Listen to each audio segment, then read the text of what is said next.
Hey man, say man, it's your boy Big Dreams. Welcome back to the channel. Before we carry on any further with this video, make sure y'all like, make sure y'all comment. Most importantly, make sure y'all subscribe and hit that post notification bell. Set it to all. We is back with another banging video, back with another reaction video, man. And today, y'all see the screen, we are gonna be reacting to P. Diddy faces off with feds again ahead of prison sentence. Law and Crime Network sidebar with Jesse Weber. We finna dig in here and see what's going on. I'm not gonna make the opening of this video too long. All I ask is that y'all smash that like button so this video can rank higher in the algorithm. Go crazy in the comments. Let me know what you want me to react to. And if you're watching me and you're not subscribed, man, subscribe. That's all I ask. We finna go ahead and dig in, man. New updates in the Sean Diddy Combs legal saga. The rap mogul gets an official sentencing date. He gets hit with allegations from a shocking new lawsuit. A juror speaks out. And also, apparently, Diddy receives a standing ovation from inmates. Welcome to Sidebar, presented by Law and Crime. I'm Jesse Weber. We may have a verdict in the Sean Diddy Combs trial, but I'll tell you what, this case, not over. No. Important hearing today, sort of. We got to talk about why. Well, Judge Arun Subramanian had sent a tentative October 3rd sentencing date for Diddy on his convictions of 2 counts of transportation to engage in prostitution. Remember, that's what he was convicted of. He was acquitted of racketeering conspiracy, and he was acquitted of the 2 sex trafficking counts. But he was convicted of these prostitution charges. And at one point, there was reporting that defense counsel for Sean Combs and prosecutors, they had then agreed to switch the date to September 22nd. And we thought, okay, because today's hearing was supposed to be about expediting the October hearing. Then they agreed to September 22nd. Now apparently it's back to October 3rd. This is all over the place. Very confusing. We'll get it straightened out. I gotta say it's interesting because Combs' defense counsel had originally stated last week, when it was the October 3rd date, that they wanted that sentencing expedited, meaning they wanted it to happen sooner. And one of the things that Sean Combs' attorney, Mark Agnifilo, had said was, quote, the mother of some of his children had passed away many years ago. These kids, the 2 daughters here sitting in the middle of your Honor's second row, don't have a parent. Obviously referring to the death of Kim Porter in 2018, mother of Christian, Jesse, Delilah, Quincy. And by the way, remember Sean Combs was denied bail, so it wasn't even like he got to go home after the verdict. But clearly they wanted this expedited. They want his sentencing to happen as quickly as possible. They want him out of jail. They want him out of prison as soon as possible. And also it's interesting because prosecutors, they need time for the pre-sentencing investigation and report. Basically, that's when a probation officer interviews the defendant, looks at the history, the background, childhood, education, employment, criminal history, finances, the mental and physical health of the defendant. There are interviews that are conducted with family and friends. The officer looks at various court and school records, employment records, financial records. The officer could speak to the victims in the case, law enforcement that were involved in the investigation, provide all of this information in a report to the judge. I'm not gonna lie to y'all. To me, the biggest determining factor in that would be when they go to speak to the victims. Of course, when you speak to the family and stuff, they gonna speak highly of Diddy. But when you go and speak to the victims and you hear them tell stories of not only what they went through, but what other people went through, that can alter people's feelings. And who knows, the feelings might get in the way and that might be a determining factor for some people, but I would hope that they would go based off the case and not based off, feelings and emotions. Because if you go based off feelings and emotions, you can throw this man in prison for life if your feelings and emotions was the determining factor over the case itself. So the judge is going to have a lot of discretion when it comes to the sentence. What could a sentence look like? Well, prosecutors indicated in a filing that before even doing a pre-sentencing investigation, Combs is looking at 51 to 63 months, little over 4 to 5 years in prison. The defense seems to be pushing for 21 to 27 months, so a little over 1.5 to 2 years. But remember, Combs has been sitting in federal lockup since September at the MDC. So if he gets time served, he really wouldn't be spending that much time behind bars. Now, of course, there are the extremes. When you talk about transportation to engage in prostitution, the maximum for each count is 10 years in prison. You stack them together, you get 20 years. Okay, based upon the facts in this First time case, offender. it seems highly unlikely he would get that much. First time offender, Other side, bro. If he had a history of them charges, then I can see them giving him about 20. 10, 20. Nah, I say 15 to 20 if he had the transportation to engage in prostitution like charges stacked on top of each other previously leading up until now. But he a first time offender, so they ain't gonna give him that much time. And on top of that, his defense team is working very hard as well. I feel like, bro, they asking for what? 20 Wait, hold on. What number of months he just said that the defense asking for? Spending that much time behind bars. Now, of course, they're the extremes when you talk about transportation to 5 years in prison. The defense let me go that were involved in the investigation provide all of this information in a report to the judge, because here the judge is going to have a lot of discretion when it comes to the sentence. What could a sentence look like? Well, prosecutors indicated in a filing that before even doing a pre-sentencing investigation, Combs is looking at 51 to 63 months, a little over 4 to 5 years in prison. The defense seems to be pushing for 21 to 27 months, so a little... Okay, so his defense, 21 to 27 months. His defense is pushing for that. I can see the judge giving him that too, pending certain conditions when he's released. If they can, get certain conditions put in place and get the judge to agree to it once he's released, because 21 to 27 months for a lot of the stuff that people say he did, that ain't enough time. That is not enough time, if I'm being honest. But like I said, we're going off the case and what's actually in front. So I feel like the only way the judge will agree to that 21 to 27 months, the defense gonna have to put certain conditions into play after his release. And it may not be something that he want to do, but it's gonna have to be something that sounds very appealing for the judge to even approve that amount of time anyway. And the last I heard about it, they was gonna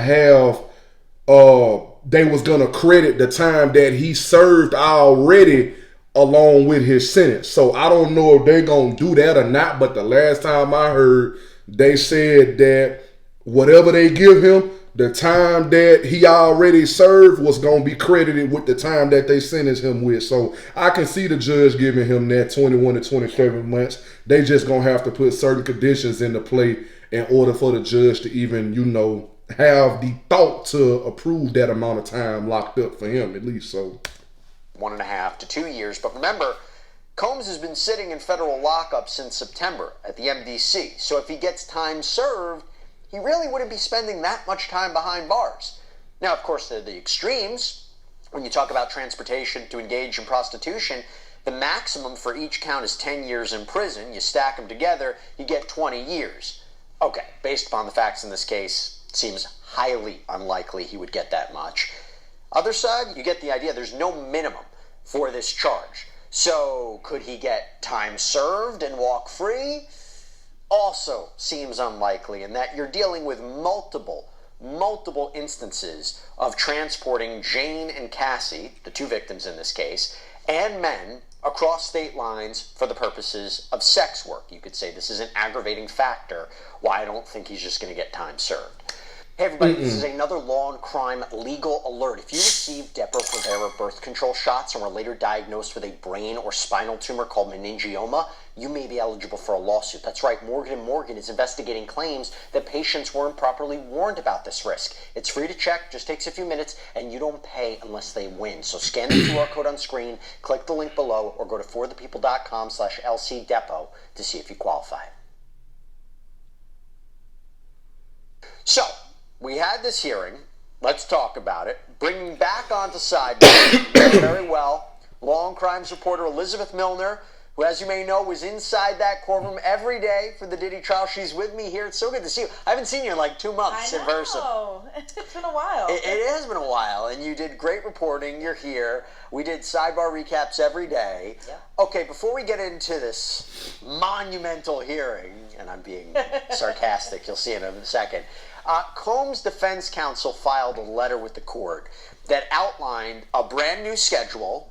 Then after the hearing, it was changed, What was the back and forth in terms of schedules? What's happening? I know. To your point, Jesse, it really was a back and forth. First, it was September 22nd. Now it's October 3rd. And it was something that the judge initially put on the schedule as Diddy's sentencing hearing. And then, back and forth happened. And now it's back to October 3rd, which I like to call Mean Girls Day. And so it was a lot of kind of going on here. And a lot of us were kind of confused as to, is it going to be September? Is it going to be October? But now it's official. It's going to be October. And there's a reason for it. There's a lot of stuff, like you had just mentioned, that both sides have to kind of work through. The defense was proposing that the probation office provide the parties with a pre-sentence investigation report, or a PSR, on or before August 29th. The defense objections to the PSR report will be filed on or before September 5th. And so a bunch of documents need to be filed. Diddy needs to be interviewed. Other people need to be interviewed. But it looks like we'll hear that sentencing hearing on October 3rd. It'll be kind of a big bow to a very long case. We'll see what the judge kind of goes for in terms of the sentencing. It could be, like you had mentioned, to the lower side, to the higher side, but I hate guessing in this trial at this point, because every guess that I've made has been completely wrong. So no, we both agreed he would get convicted of transportation to engage in prostitution, racketeering, sex trafficking, both up in the air. I'm not surprised by the jury's decision, and we'll talk about that. Yeah, and Jesse, just some more to the schedule. For any post-verdict motions, the parties proposed that the defense file any post-verdict motions on or before July 30th of this year, and the government respond on or before August 20th. And then the government requests that if they be permitted to submit its summary of offense conduct on or before July 11th of 2025, and the defense doesn't object to that. So we'll see a lot more documents being filed that we're able to kind of talk about, hopefully a little bit more, but it seems that it's just a bunch of documents that'll be filed before the eventual sentencing hearing. You know what I think is interesting? The post-trial motions. So typically speaking, those could be like a motion for a new trial, where the court would vacate the judgment and allow for a new trial, rarely granted, but may be done if the interest of justice so requires. There's a motion for judgment of acquittal, so the court could set aside the jury's verdict, allow the defendant to go free, and there's a motion to vacate, set aside, or correct a sentence, and I'm told that it's often successful for the purpose of correcting when there's a clerical error in the sentence. Now, assuming Combs has valid legal grounds to support any of this, I imagine he will file whatever motion he can for relief from either the verdict or the sentence. Then again, I don't know. He got a very favorable ruling. Obviously, he was convicted. He's not entirely happy with it, and his defense counsel explained that. But they also, in their press conference after the verdict, they were jubilant. They were ecstatic. And I wonder, if he gets a favorable sentence, is he even going to challenge this? I mean, they seem happy. Yeah, they seem ecstatic, because the emotions that kind of ran outside of the courtroom, it was kind of double that inside the courtroom, where all the defense attorneys were hugging, they were crying. So seeing them outside in the press conference, all kind of holding hands, going up, that was just a little slice of the cake from what we all saw inside that federal courtroom. But I think it can kind of go both ways, and that's mainly because Sean Combs is still behind bars right now. The judge didn't grant him bail even after the verdict, and I think his reasoning might give us a little kind of picture into what the sentencing might possibly look like, because the judge even pointed out during his denying of Diddy's bail after his conviction, which were on counts 3 and 5, kind of talking back to what had happened in June of 2024 with Jane and the violent altercation that happened over at Jane's apartment. And so I'm thinking, if the judge is already kind of on his mind about the whole domestic violence aspect and the physical violence that was exuded from the defendant, even just last year, I think it's possible maybe the judge, even if he hears from the family, even if he hears from Sean Combs' friends, that it's possible it might be kind of a little bit of a tougher sentence than maybe the defense was expecting. Well, look, I think the defense might be... I'm going to be honest with y'all, bruh. As far as, like, the domestic side of it, I'm not saying to disregard it. I'm not saying that him doing it is right, because it's not, bro. Of course, we want to protect our women and have our women be protected. You know what I'm saying? Especially when you a man. But at this point, if they gonna lean towards, you know what I'm saying, that they should, you know what I'm saying, redo this trial and like bring that into it, because I don't see a need to give him a certain verdict already and base his sentence off of everything else besides what you actually charged him with. I can see if they charged him with domestic violence, because of the video of Cassie, or they found proof with this other, world, bro. I don't know what that was, but I can see if they charged him with domestic violence because of the video of Cassie, or if they found some proof on this other woman that was also speaking on the stand with Cassie. I can see if they found something now during the trial and he was found guilty on the count of domestic violence or 2 counts of domestic violence along with the transportation to engage in prostitution. But for some reason, it's starting to look like they ain't really paying attention to the actual verdict. Like, if you gon', you know what I'm saying, take the domestic side into consideration, that should have been what y'all charged him with. We know that there's video evidence to support that. We know. And I'm just speaking with Cassie on the video evidence. I don't know if it's any video evidence of any other female that stepped up and claimed that he hit him or this, that, and the third or whatever. But we know it's right there with Cassie. The whole world seen that. You can access that on the internet. We know that's there. But why sit up there and still make that a part or make that a reason for him to be sentenced if y'all didn't charge him with that in particular? Like, that's what it's starting to look like. It's starting to look like they going off of what they didn't charge him with. And like I said, I'm not trying to sit up here and say that it's right, because it's not. I'm not trying to take sides with the man or nothing. I'm neutral in this situation. But I am going to say that they can't sit up here and rely too much on what you did not charge him with. If you ask me, the government should have did a better job at bringing up more things to charge him with if they knew later on that you was going to take a whole lot of other stuff into consideration to determine his sentence. Don't sit up here, charge him with 2 counts of transportation to engage in prostitution. He's a first-time offender. He doesn't have to serve the 10 years that come along with the charges. Seem like, even though they could very much still give him that time, it doesn't seem like he's going to serve that time.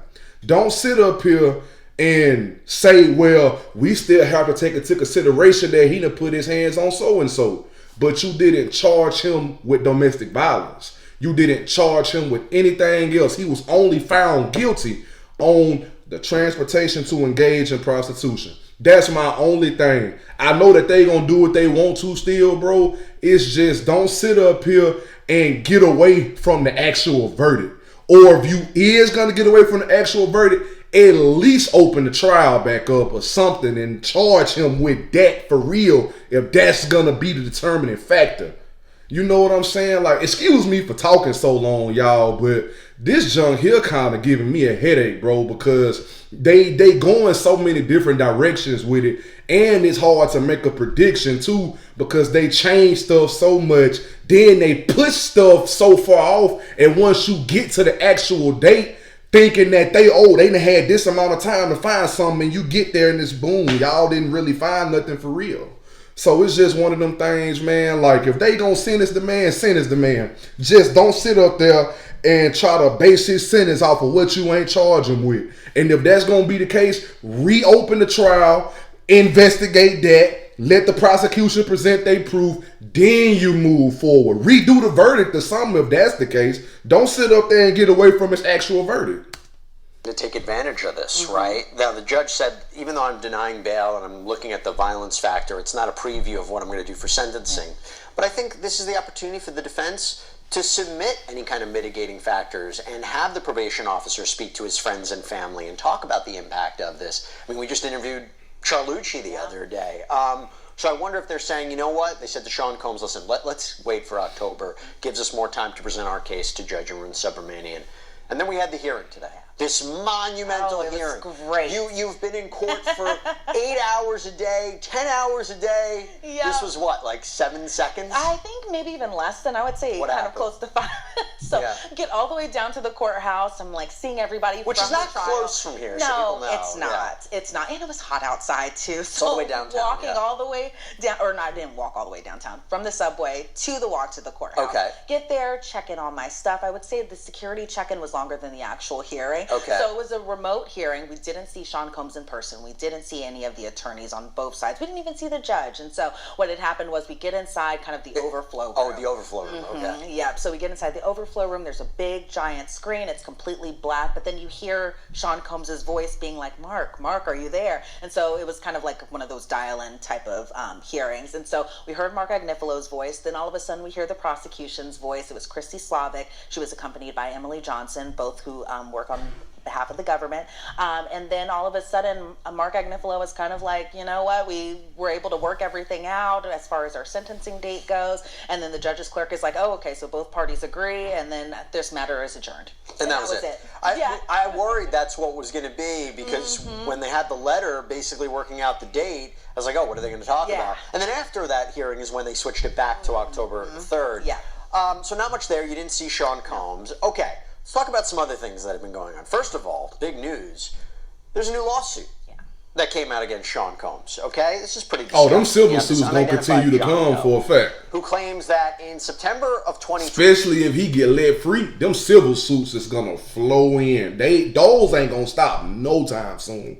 It's been a time where people have had that chance if they've been violated, or even if people just want to make something up, bro. It just opens up the floodgate for all these civil suits to come in. He already down on his behind. So I know people out here that may have had dealings with him, or even if it's somebody that just want to make some money, like they can really, oh, hey, let me go ahead and file this civil suit, bro. Like, regardless to if something really happened to somebody, or regardless to if somebody really just want to file just to see if they can get some money, the situation he in now opens up the floodgate for that, man. So relatively recently. Being for real. He, Diddy, and others, they go to this warehouse out in LA that apparently contains some of the clothes of Notorious B.I.G., the rapper who was shot and killed in 1997, Sean Combs' friend. And people start taking drugs. They start wandering around this warehouse. And this John Doe claims that Combs started watching pornography on his phone. And that is when he claims, again, warning, pretty disgusting allegation, that Combs grabbed one of Biggie's t-shirts and pleasured himself with it, into it. I don't know how the best way to explain it. And even alleging that John Doe, or insisting that John Doe finish the job, so to speak. And he then claimed Combs threw the spoiled shirt onto John Doe and said, "Rip Biggie," then left. He also claimed that 15 years earlier, Combs told him to perform oral sex on him, reportedly suing for intentional infliction of emotional distress, sexual battery. Don't have a ton of information, but for somebody who has been following so many of the civil lawsuits that he now faces, 66, 67, 68, how does this fit into all of them? Well, it seems like it's just kind of showing a pattern that all the lawsuits seem to kind of allege of power, control, sexual pleasure, all of that stuff. I would say the timing of it is a little surprising given that it came after the verdict a little bit, but I think it kind of, again, goes to that pattern that a lot of the other civil suits we've seen, and these can be by just different attorneys too. It's not always the same attorney who's filing these suits, but it seems like they all kind of go to this pattern, it seems. But again, I'm just more surprised at the timing of it and when this was filed too. To be clear, there are lawsuits that he's facing that contain allegations that were never discussed in any way in the criminal case. Right. But in the criminal case, was it ever alleged that he sexually assaulted men? Was it ever alleged that he grabbed men or forced them to do things, or was it mostly focused upon women? Seems like it was mostly focused on women, and that being the victims. And see, with that being said, I'm surprised that they didn't bring more into the trial. I'm surprised they didn't bring more. If you ask me, of course they focused on the racketeering / RICO and the sex trafficking charges. and things of that nature. But that's all that they focused on. They didn't bring barely anybody up into that trial to really speak that was a victim and tell their story for real. I feel like it's way more people that could have took the stand on the prosecution side and spoke. And it's way more things that they could have charged him with, that if they had did their investigation, got their proof that was proof real, like some real deal proof to bag up the claim in court, they could have got him on more than just the actual transportation to engage in prostitution charges, which were the only 2 counts that he were convicted of. I feel like, in a way, and I pretty much say this every time I get on this topic, bro, I feel like it's somebody or some people that's involved somewhere important that they trying to protect, that was probably a part of this stuff along with him. And if you open up that can of worms, you have to drag those people into that situation. And those people may not need to be in that situation. And I feel like they trying to save face. I feel like that's why a lot of people didn't take the stand, or they didn't bring a lot of people in to take the stand. They didn't investigate certain things because they know and have seen that there's people out here, and even people a part of the government too, celebrities and all, that need to maintain their image. They don't have time to deal with Diddy and all of this stuff. They don't have time to be on trial, don't have time for the civil suits or nothing like that. So in a way, I feel like they were saving the face, saving the image of a lot more people by not bringing some things into the court. Notice how he just said it was some things that wasn't even talked about in the trial, that literally with that civil suit that they just discussed, now they saying it. You know, so the civil suits ain't gonna stop no time soon. Even after he get off, bro, he's still gonna be facing all these civil suits, I guarantee y'all. But as far as them not bringing certain things and certain topics into the trial, I feel like they were just trying to protect the name, the likeness, and the image of some very important people. That's pretty much what I feel. And I feel it to be true. I'm not going to stamp it and say that is true, but what I feel and how I think of it, I honestly feel that is true from my perspective.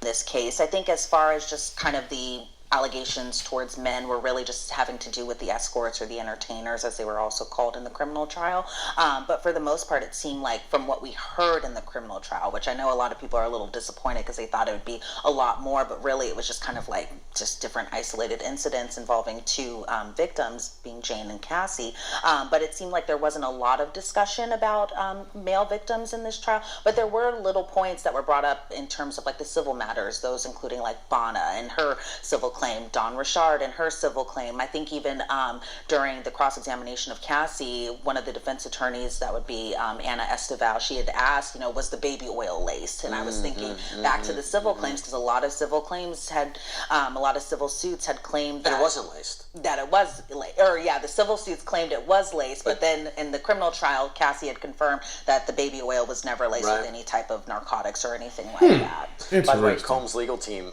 said in a statement to Page 6, quote, Mr. Combs' trial and acquittal on trafficking and RICO charges proves what we have been saying all along. Mr. Combs never sexually assaulted or trafficked anyone. That people continue to broadcast and file false accusations, no matter how heinous and uncorroborated, is unfortunate, but Mr. Combs will not back down. He will fight for as long as necessary to win his full vindication. I talked about on a previous sidebar how he might tackle all these lawsuits, maybe motions to dismiss, maybe try to say, you know, these Jane and John Doe shouldn't proceed under pseudonyms. If you can convince a court of that, they may be reluctant to continue the case if they have to expose their identities. The only way he gonna do that, the only way he gonna get rid of a lot of these civil suits, he gonna have to pay these people a good chunk of change.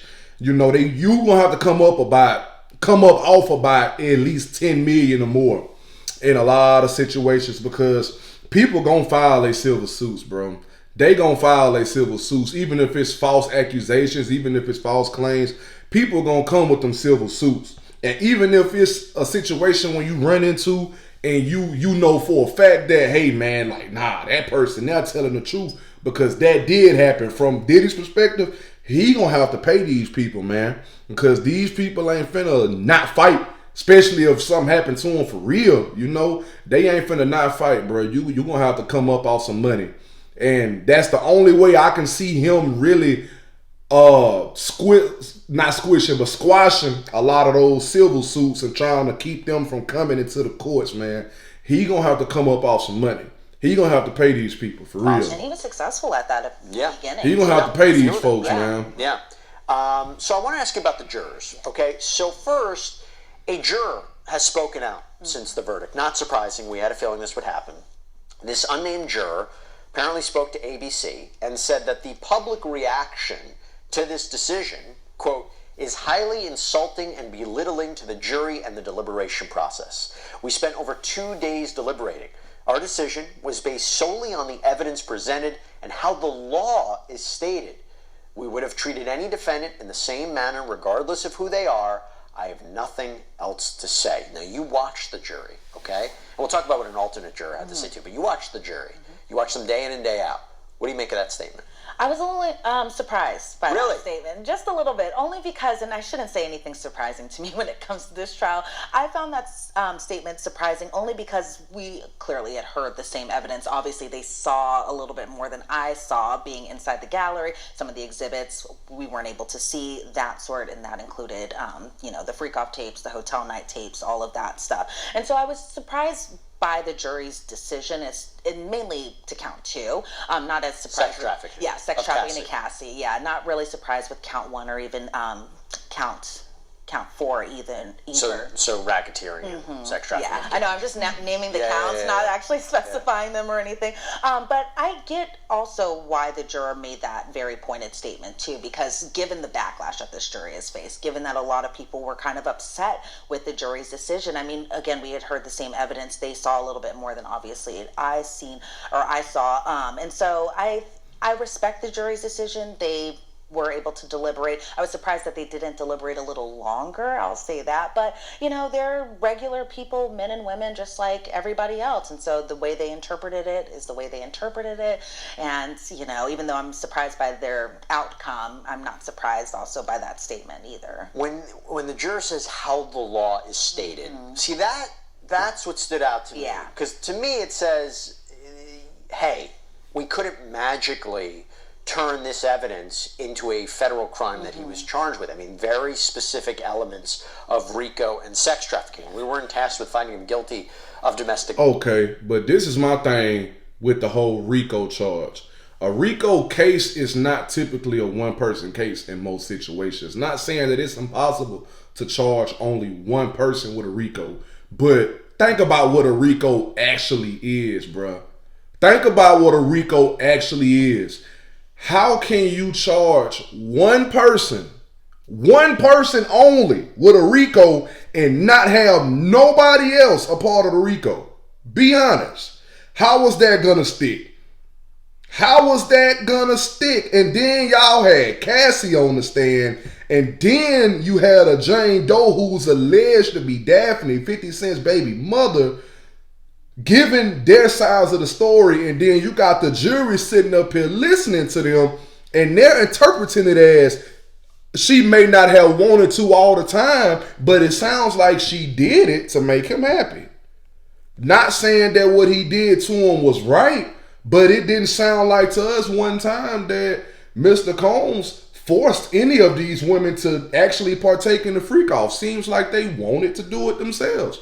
And then I heard too that they was even saying that Cassie, at the instructions of Diddy, was setting up the freak offs on her own. So stuff like that plays a big part into the jury and the verdict that they gave on his sex trafficking charges. And the whole RICO thing, you got only him. Where are the other people? If it's a RICO, shouldn't other people be involved in the RICO too? That's my only thing with that whole RICO thing. A RICO isn't typically a one-person case. Like, I've never seen a RICO with just one person. A RICO typically is you got a boss and you got all his dirty workers where he's paying people to go out and do his. He'll do his there, do crime, he'll do crime now. And he's the orchestrator at the top. And his hands are clean technically. And that RICO allows you to nail the people that's doing the dirty work along with the person who's running the doggone crime enterprise. If that's the case, Diddy should have had more people that was getting convicted up under a RICO along with him.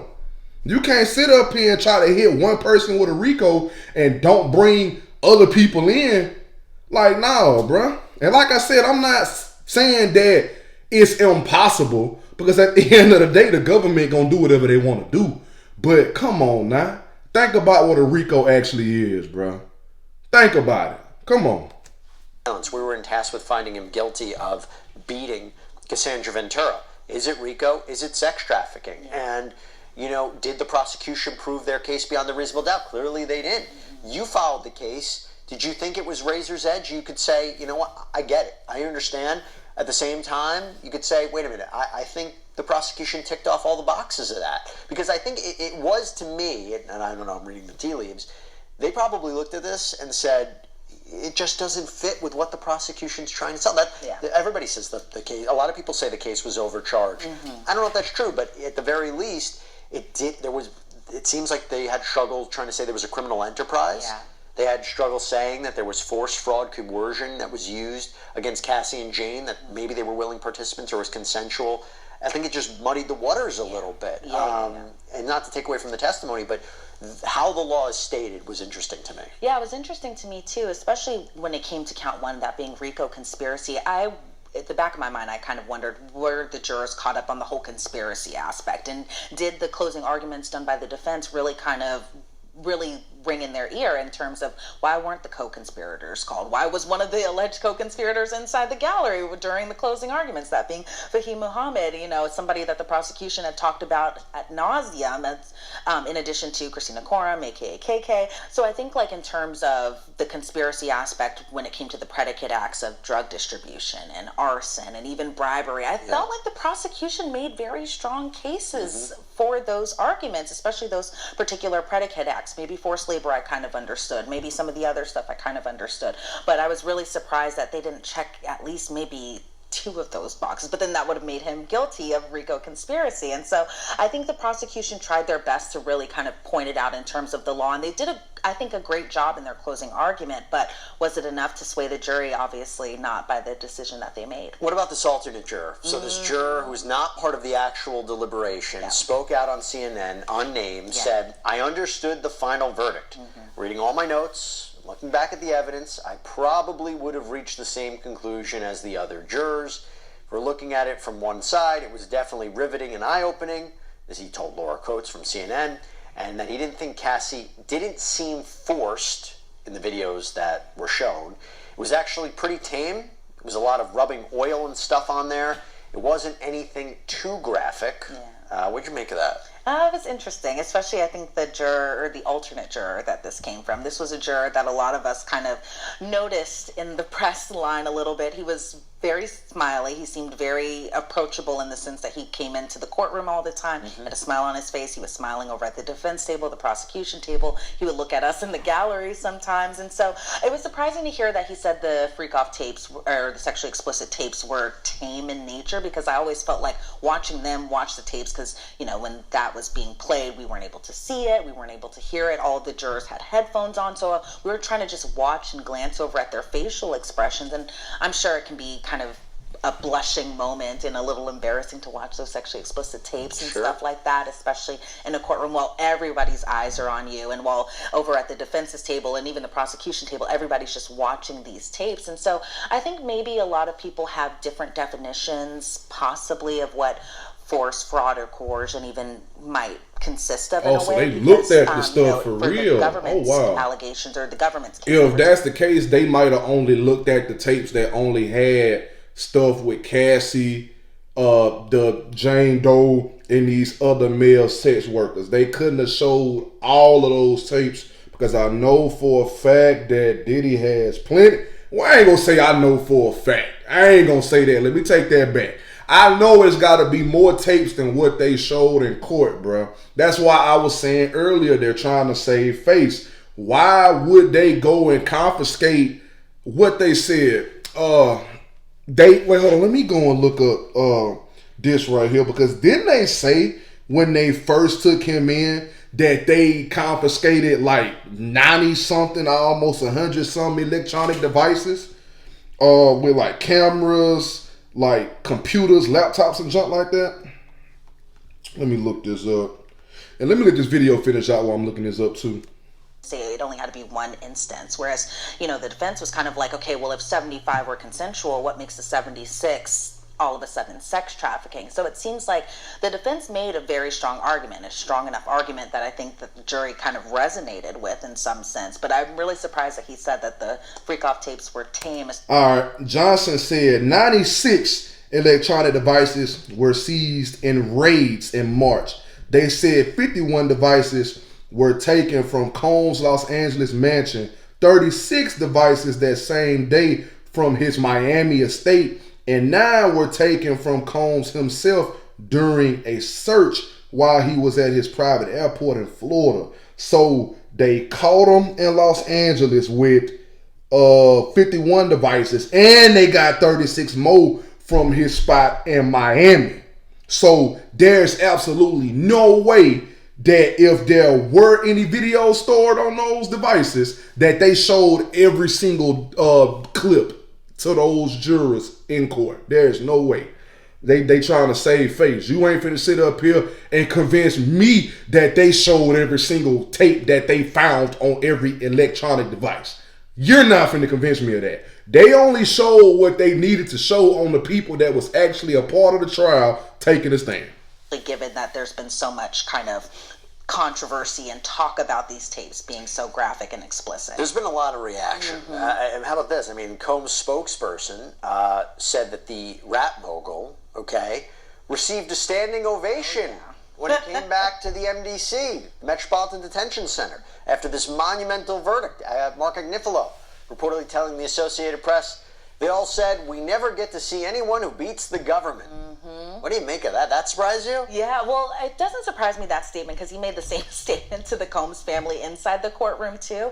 The standing ovation also not very surprising because, you know, they're all a bunch of detainees. They're all probably wanting somebody to come back with a win, and, of course, the win being from the mogul himself, that being Sean Combs. I think, you know, they probably gave him the exact amount of love maybe they would give other high-profile defendants who are also incarcerated at that same detention facility. So it's not surprising that people were happy for him, but I think people also have to remember he's still there at MDC Brooklyn, and it's because he's still convicted on 2 of the charges that he was found guilty of. And so I'm not surprised at all that the detainees there had that very kind of welcoming reaction to his verdict. Well, I'll tell you what, we're going to keep a careful eye on what happens next, but it seems all eyes right now, October 3rd for sentencing, although I will tell you, let's be on the lookout for some of those motions. They could be very interesting to see, but October 3rd is going to be the big date. I'm sure you're going to be there for sentencing. Oh, yeah, I'll be there. Elizabeth Milner, great seeing you. Thank you so much, Jesse. And that's all we have for you right now here on Sidebar. Everybody, thank you so much for joining us. And as always, please subscribe on YouTube, Apple Podcasts, Spotify, wherever you should get your podcasts. I'm Jesse Weber. I'll speak to you next time. Interesting. Hey, man, listen, y'all. I've done enough talking this entire video. I'm ending it off right here. Y'all let me know what y'all think, man.